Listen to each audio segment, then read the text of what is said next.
why relationships are so complicated nowadays. I mean, people are ready to, stay in good relationship, but they are not ready for marriage. Relationship में किसी को problem नहीं होती, but जहाँ पर commitment की बात आ जाती है वहाँ पे प्रॉब्लम हो जाती है, यानी मैरिज की बात आ जाती है वहाँ पे प्रॉब्लम हो जाती है. They don't want to be with one person for the entire life. Nobody is sure के whether it's the right decision for me और इट्स नॉट, क्योंकि सारी रिस्पॉन्सिबिलिटी आपके ऊपर आ गई है. पहले के टाइम में क्या होता था, घर वालों की रिस्पॉन्सिबिलिटी होती थी, या टिपिकली जो अरेंज मैरिज में भी होता है कि रिस्पॉन्सिबिलिटी फैमिली की है. कल को कुछ गलत हुआ भी तो फैमिलीज आपस में बात कर लेती हैं. But when it comes to making your own decisions, that's going to be extremely complex. फिर चाहे वो रिलेशनशिप हो चाहे करियर हो, क्योंकि डिसीजन में इम्प्लाइड है कि वो डिसीजन गलत भी हो सकता है.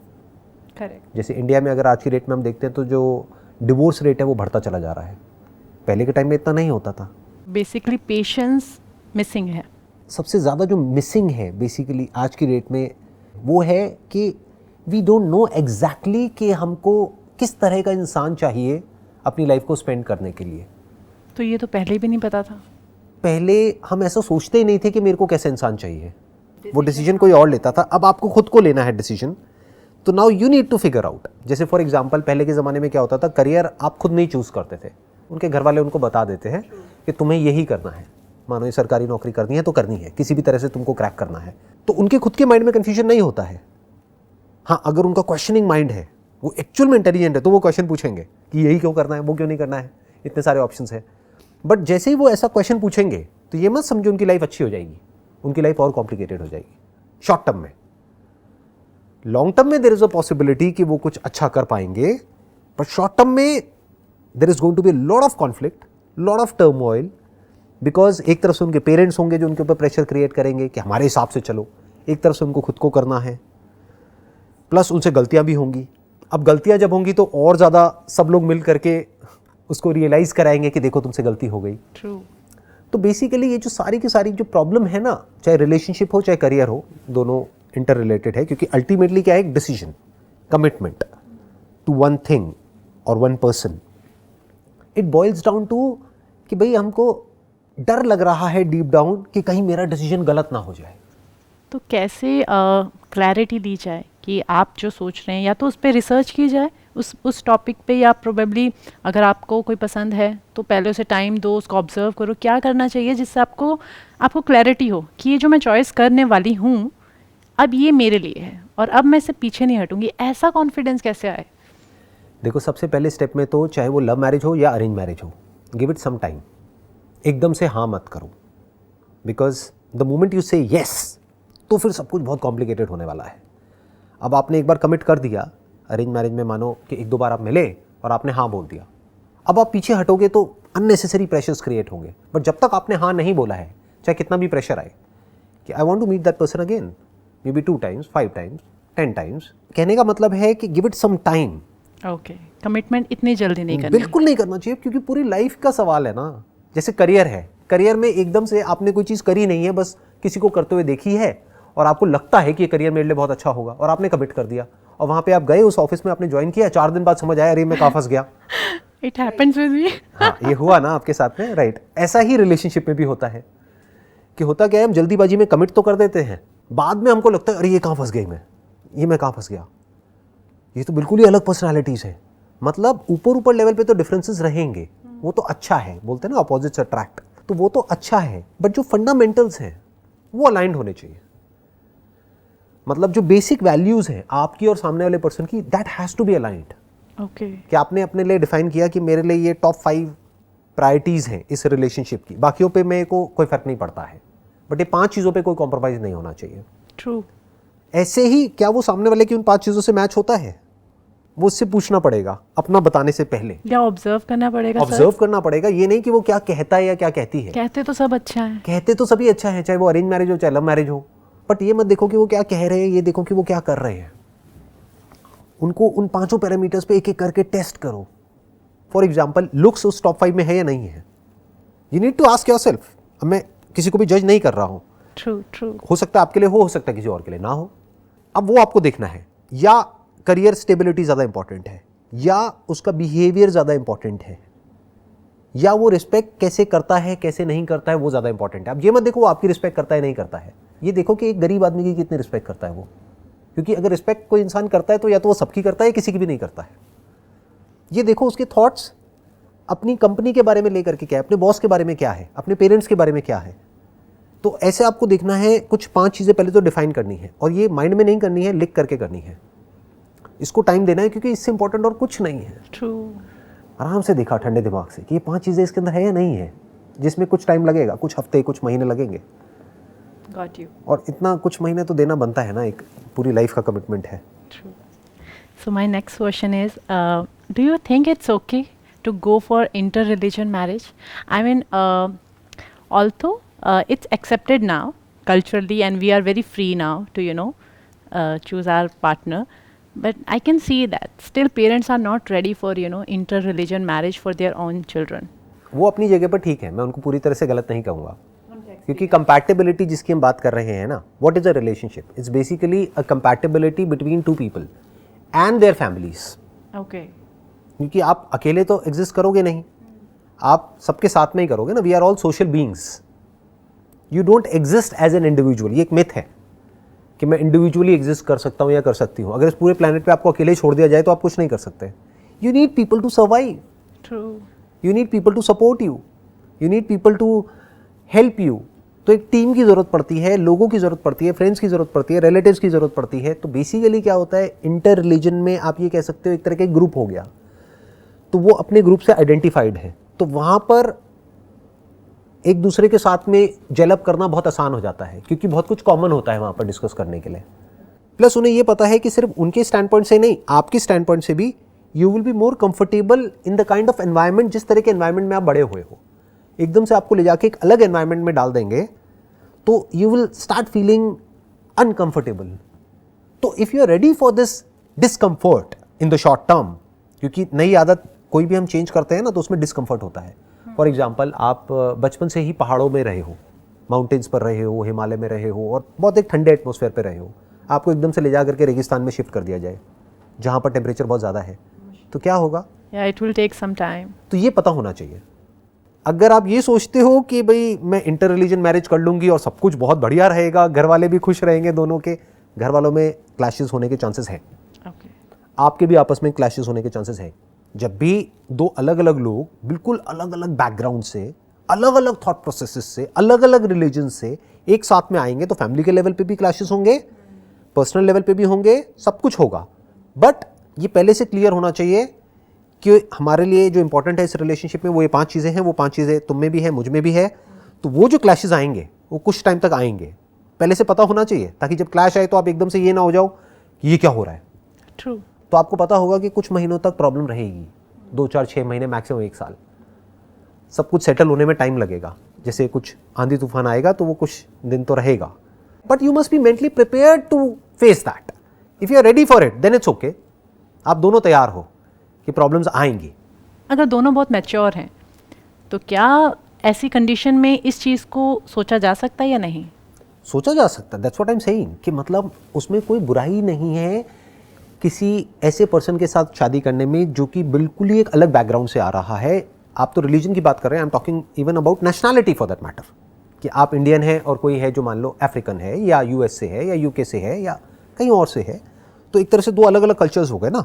True. तो you can even get married to that person, बशर्ते If you are ready to if you are ready to face the challenges that you are going to face in the short term and even in the long term, आपको ये ready होना पड़ेगा।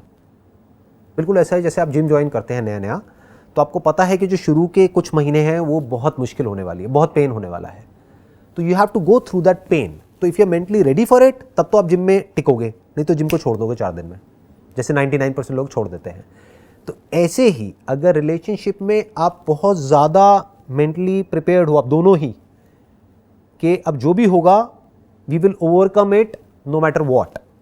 इस unrealistic expectation के साथ में अंदर नहीं जाना है कि नहीं नहीं सब कुछ बहुत अच्छा हो जाएगा। हम एक अनरियलिस्टिक एक्सपेक्टेशन के साथ एक रिलेशनशिप में चले आते हैं कि हमको एक दूसरे से प्यार है, जबकि इस वर्ड को हमने कभी फिगर आउट नहीं किया, व्हाट दिस लव इज। जिसको हम लव कहते हैं वो कुछ नहीं है, वो कुछ टाइम का एक अट्रैक्शन होता है इन मेजॉरिटी ऑफ द केसेस, कि एक दूसरे के एट्रीब्यूट्स की तरफ अट्रैक्टेड है। जब रियलिटी सामने आती है तो लव वव सब मिट्टी हो जाता है। So sir, tell us more about, I heard people say few people are in love with God and people are in person also, right? So what is the difference between love with God and love with a person, except this physical intimacy? What is the difference? जो love for God है ना, ये अपने आप में एक बड़ा ही abstract concept है. क्यों? क्योंकि व्हाट इज़ गॉड? गॉड को कभी आपने एक्सपीरियंस तो किया नहीं है. तो गॉड मतलब क्या? एक थॉट है, एक आइडिया है, एक बिलीफ है जो आपके माइंड में है, एक इमेज है. तो if you are saying I am in love with God, तो ultimately what you are saying is I am in love with my idea of God. तो you are in love with your own belief, your own idea. You are not in love with God, क्योंकि God से अगर आप जाकर के पूछोगे कि are you in love with me, वो कहेंगे आप कौन हो. तो you are in love with your own imagination, which is okay, because it gives you kind of a psychological security, जो कुछ लोगों के लिए बहुत जरूरी होती है. कि इस लोनली वर्ल्ड में at times we need something to hold on to. जब सब कुछ छूट रहा होता है, जब बाहर सब कुछ तहस नहस हो रहा होता है, तो we need something to hold on to. जैसे कोई इंसान है, वो भूतों से बहुत डरता है, तो उसको एक ताबीज़ दे दिया जाता है कि ये पहन ले तो कोई भूत तेरा कुछ नहीं बिगाड़ेगा. तो वो ताबीज़ काम करता है. किस लेवल पे करता है? साइकोलॉजिकल लेवल पे करता है. एक्चुअल में कोई भूत से नहीं बचाता है उसको, क्योंकि भूत है ही नहीं, तो भूत से बचाएगा क्या. ऐसे ही ये जो साइकोलॉजिकल बिलीफ सिस्टम होता है, ये हमको बचाता है, एक कंफर्ट देता है. आपको ये होता है आई am in love with God. What does that mean? कि चाहे कुछ भी होगा मेरे साथ, बुरे से बुरा, भगवान मेरे साथ कुछ बुरा नहीं कर सकता है. तो आपको एक पॉजिटिव अप्रोच मिल रही है लाइफ में. या फिर मे बी आपके आगे कोई आइडल है, किसी मंदिर में आप गए, वहाँ पर जा करके आपने हाथ जोड़े, अपना सर झुकाया, and you just let go कि भगवान अब मेरे से नहीं हो रहा, तू संभाल ले. तो that's basically entering into a state of gratitude and compassion and love. What is love? Love is to be one with the whole. In that moment you are one with the whole, you are one with the universe. क्योंकि आपका मैं बीच में से हट गया है जब आपने सरेंडर कर दिया है. आपने भगवान के आगे जाकर के सर झुकाया और आपने अपने आप को सरेंडर कर दिया. जो आपका थॉट है, जो बहुत ही फ्रेगमेंटेड है, जो बहुत ही लिमिटेड है, उससे आपने अपना कंट्रोल छोड़ दिया. तो अब आपकी नेचर की इंटेलिजेंस आपके थ्रू ऑपरेट कर रही है उस मोमेंट में. फ्री कर दिया अपने आप को. वही तो करना होता है. जैसे कोई बीमारी है, उससे हील कैसे होते हैं? जानवरों के अंदर ये इंटेलिजेंस फीडेड है. जानवर क्या करते हैं? जैसे ही कोई बीमारी होती है, वो अपने आप को सरेंडर कर देते हैं. वो खाना पीना छोड़ देते हैं, जा करके लेट जाते हैं. तो एक तरह से आप कह सकते हो कि उन्होंने नेचर की इंटेलिजेंस को अपने आप को सरेंडर कर दिया. हम क्या करते हैं? जब बीमार होते हैं तो माँ बाप क्या करते हैं? जा करके बच्चे को और खिलाते हैं कि ताकत आएगी. अरे ताकत नहीं आती है उससे. वो ताकत डाइजेशन में चली गई, डाइजेस्ट करने में लग गई. उस वक्त ताकत चाहिए थी, लेकिन हमने और गड़बड़ कर दी. तो ये क्या किया हमने? थॉट के लेवल पे हमने गड़बड़ कर दी. नेचर की इंटेलिजेंस जो है वो संभाल लेती है चीज़ों को, हमको पूरे के साथ जोड़ देती है. इस जुड़ने को ही योग कहते हैं, जुड़ने को ही प्यार कहते हैं. वाओ. सो कंपैटिबिलिटी आपने बोला, आप मुझे बताएंगे कंपैटिबिलिटी और केमिस्ट्री ये कैसे ज़रूरत है और कैसे अलग है? दोनों बड़ी अलग अलग चीज़ें हैं. एक है केमिस्ट्री. केमिस्ट्री मतलब क्या? कि केमिकल लोचा जो हमारे ब्रेन में होता है किसी को देख करके. You can call it attraction, you can call it, जैसे किसी को देखा तो एकदम से अंदर डोपामिन रिलीज हुआ, सेरोटोनिन रिलीज हुआ, या कोई केमिकल ऐसा रिलीज हुआ, एक फील गुड, एक ऑक्सीटोसिन एक केमिकल होता है. किसी को टच किया तो एक केमिकल रिलीज होता है, तो वी फील गुड. तो that you can call it as chemistry. ये केमिस्ट्री जैसे इंसानों में ऑपरेट करती है, वैसे जानवरों में भी करती है. जैसे दो एक दूसरे की तरफ अट्रैक्ट होते हैं, दो जानवर, बिल्कुल ऐसे ही दो लोग एक दूसरे की तरफ अट्रैक्ट हो जाते हैं. उसका जो रीज़न होता है, जो जड़ होती है, वो केमिस्ट्री होती है. But chemistry can create lot of complications in your life as far as a relationship is concerned. Compatibility is a different ball game altogether. Chemistry is a part of compatibility. यानी एक जो intimacy है, physical intimacy है, that is a part of compatibility. मतलब मानो उसके लिए, compatibility के लिए आपको 10 चीजें चाहिए, दो लोगों के बीच में, उसमें से एक केमिस्ट्री है, यानी बायोलॉजी है. तो केमिस्ट्री को ज़्यादा वेटेज नहीं देना है. कुछ भी नहीं है. मे बी 10% केमिस्ट्री हो गया, बाकी का 90% तो कुछ और है ना.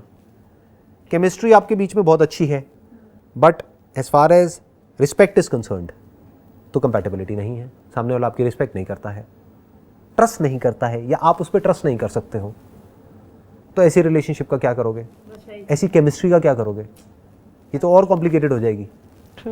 अब आप क्या करोगे? किसी और के साथ रिलेशनशिप में जाओगे तो इस केमिस्ट्री को उस केमिस्ट्री के साथ कंपेयर करने लग जाओगे. And this is bad. This is really bad. इसको ना क्वांटम फिजिक्स की फील्ड में बोला जाता है, क्वांटम मैकेनिक्स में, whatever is not forbidden is mandatory, is compulsory. यानी क्या कि मान लो पास्ट में आपका किसी के साथ में कोई ऐसा रिलेशनशिप रहा है जहाँ पे केमिस्ट्री पॉइंट ऑफ व्यू से, physical intimacy point of view से बहुत अच्छा था। अब उसको आप भुला तो सकते नहीं, वो मेमोरी में फीडेड है। True. अब आप किसी पर्सन के साथ में गए, कमिट कर लिया, शादी कर ली, बट अब आप उसको बार बार कंपेयर कर रहे हो, तो एक तो आपकी ये रिलेशनशिप खराब हो रही है, प्लस अब there is a strong possibility अब आप यहाँ से हटोगे और अट्रैक्ट हो रहे हो आप उसकी तरफ जहाँ पर आपको सिर्फ केमिस्ट्री वाइज कंपैटिबिलिटी है, बाकी जो 9 चीज़ें हैं वो सब बेकार है। तो अब ना आप यहाँ के रहे ना वहाँ के रहे, और खुद के तो रहे नहीं, खुद का कैसे रहोगे? Now you are like stuck ना, अब आप बीच में फंस गए, अब आप ना यहाँ हो ना वहाँ हो। तो बेसिकली अब इस सब से कैसे बचा जाए, आपको समझना होगा किस चीज़ की इंपॉर्टेंस कितनी है लाइफ में। जिसकी जितनी है उससे ज़्यादा दे दी तो फंस जाओगे। मैंने आपके एक लेक्चर में आपके एक सेशन में सुना था, जब आप शादी कर लेते हो तो वही सब कुछ नहीं होता है, वो एक रोल है आपका, आपकी लाइफ उससे बहुत बढ़कर है। आप सब कुछ 100% मत सोचो अब यही सब कुछ है, ये नहीं रहा तो कुछ नहीं रहा। राइट। और वो वर्ड्स बहुत पहले सुने थे, 4-5 साल पहले। तो कुछ कुछ वर्ड्स हमेशा आपको याद रह जाते हैं जो आपकी लाइफ में बहुत ज़्यादा स्पेशल होते हैं। It's basically based upon reality, क्योंकि शादी आज की डेट में it's a harsh reality, it's a fact कि इट मे और may not work. There are lots and lots of factors which are involved, क्योंकि अब बात होती है इक्वालिटी की। पहले के ज़माने में ये बात नहीं होती थी। पहले क्या होता था, पति है मतलब परमेश्वर है, चरणों की दासी है and all that stuff, right. सती प्रथा होती थी और वो सब होता था, राइट, कि अगर पति की डेथ हो गई है तो मर जाओ, ये करो वो करो, व्हाटएवर। तो ये सब चीज़ें कहीं ना कहीं डीपली रूटेड थी हमारी सोसाइटी में आज से कुछ सालों पहले तक। बट आज की डेट में क्या है, लड़का लड़की कुछ नहीं होता है, दोनों बराबर हैं। तो जहाँ बराबर है वहाँ पर क्या आ गया, पार्टनरशिप आ गई। पार्टनरशिप में क्या देखना होता है, बेसिकली कंपैटिबिलिटी को देखना होता है। सो आइडियली क्या होना चाहिए कि चाहे अरेंज मैरिज हो चाहे लव मैरिज हो, एक कंपैटिबिलिटी टेस्ट होना चाहिए, जो कोई न्यूट्रल कोई ऑर्गेनाइजेशन या कोई पर्सन बैठ करके उनका दोनों का कंपैटिबिलिटी टेस्ट करे, जो ना लड़के वालों की तरफ से हो ना लड़की वालों की तरफ से हो, जो ना इसका दोस्त हो ना उसका दोस्त हो। आइडिया मिल गया, राइट। अभी बहुत सारी startup start why not, why not. हाँ, लेकिन आज आई एम के श्योर यहाँ पर बहुत लोग जो अभी देख रहे हैं, ऐसे स्टार्टअप होने चाहिए, आइडियली होने चाहिए। मतलब जब एक ऐसी वेबसाइट है जिसको बोलते हैं, जैसे मान लो शादियों के लिए, इसके लिए उसके लिए बहुत सारी वेबसाइट्स हैं जहाँ से एक लड़का लड़की को मिलवाते हैं। अरे तो उससे ज़्यादा इंपॉर्टेंट ये है कि कुछ ऐसी एक वेबसाइट होनी चाहिए या कोई ऐसी कंपनी होनी चाहिए जहाँ पर पैनल पर साइकोलॉजिस्ट हों जो कि ट्रेंड हो साइकोलॉजी को समझने में, और वो दोनों की साइकोलॉजी को समझे और इसको प्रेडिक्ट करें कि फ्यूचर में इनके सक्सेसफुल होने के चांसेस क्या हैं। उसमें क्या होगा, दोनों से अलग अलग तरीके से क्वेश्चंस पूछे जाएंगे और फिर उसको मिक्स एंड मैच किया जाएगा, कुछ दिन लगाए जाएंगे, उसके ऊपर रिसर्च करी जाएगी। इंटरेस्टिंग। फिर वो अपनी एक फीस लेंगे जो भी रीजनेबल सी होगी। तो ये अपने आप में एक स्टार्टअप भी हो सकता है, why not. So basically sir, आज के टाइम में रिलेशनशिप ले लो या मैरिज ले लो, आगे चल के प्रॉपर एक गिव एंड टेक थ्योरी रह गया है। इट्स लाइक आप मुझे इतना दें, मैं आपको इतना करूँगी। बिल्कुल। तो वो ग्रैटिट्यूड, वो सेल्फलेस सर्विस मिसिंग है। वो अब हो भी नहीं सकती, प्रैक्टिकली पॉसिबल भी नहीं है। उसके पीछे रीज़न है।